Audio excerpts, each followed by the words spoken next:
keep this place clean if you're going to get a good job. It's got to be a clean job. Hi, I'm Alan Nett, Yoga with Your Boots On, yoga for the construction industry. And I came today, I want to demonstrate for you what we're calling the T-square, right? And the T-square, as you know, it looks like this configuration. I don't really have a T-square, so to speak. It would be an extension here that would come down, right? So, but what I want to show you is the benefit of the T-square. I'm going to use the ladder here, and what it really is if I've got a right angle with my legs, and so I'll show you the maximum, right, that we would do in a yoga class where the legs come up here, and it's making that square. But we can't use that. We can't use this in normal life, so to speak. So let's get realistic. What can we really do to start to release the hamstrings so that the lower back is helped in this action? So let's stand in front of the ladder with our feet, once again, they're hip width apart. And now I'm going to take my right leg and I'm going to put it on top of the ladder. I'm going to put my heel on the ladder as best I can, or you could even point the toes through. I'll point the toes through and make it a little bit easier that way.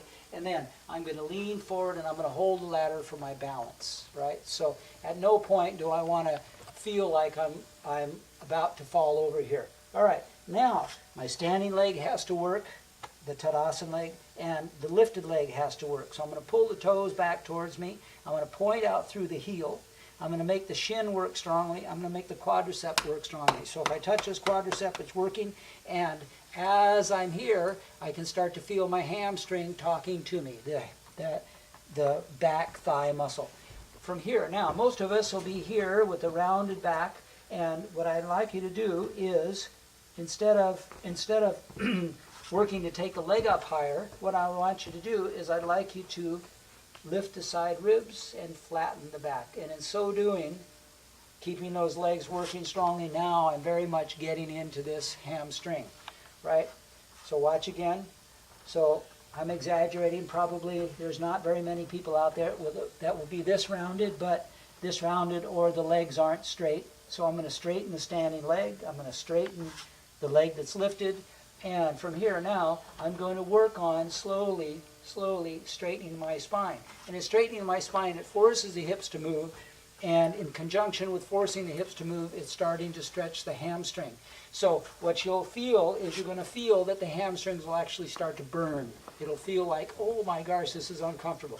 Only take yourself to this place where there's comfort, right? So I don't expect you to tear anything. I expect you to be mature, right? And so I'm taking myself, so imagine that, okay, I'm right here, my spine is this, oh, that's pretty uncomfortable. Just take yourself to that place. You're just starting to feel it, because we got to go slow. You have to realize that this practice is not going to happen overnight, that you want to do this over a time period. So let me step back, and I'll change legs here, so you can see that standing leg working. I'll step that, in this case is my left leg. I'm going to come forward. My standing leg is working. My lifted leg is working. My hands are on the ladder for support.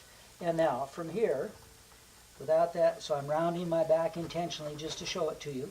Both legs are working, and as both legs work, I'm going to slowly lengthen, flatten my back, lifting my side ribs, pressing down strongly with the standing foot. The other foot is pressing that heel, is pressing into the ladder, and with that flattening of the back, I can definitely feel the hamstring working very, very strongly. It's starting to stretch. So I'm going to release that. I'm going to bend both legs. I'm going to step out, and I'm going to turn and face you for the moment. So this framing square, T-square pose that I just demonstrated is wonderful for getting these hamstrings to let go. So it targets the hamstrings, and as it's targeting the hamstrings, you may end up with tight hamstrings as well, and that might bother you in life, but really I'm after the lower back, because once the hamstrings let go, then the hips will start to move a little bit more, right, a little bit more, and the lower back gets released. So you can try this at home. You can do it easily. You can put your foot up on the couch. You can stack a couple of books on the floor, but make sure that you have something to hold on to, because not everybody, it's not very easy to stand and just balance on one leg with one leg in the air. So make sure that you don't injure yourself as you practice this. All right? Give it a try. Let me know. Thanks a lot.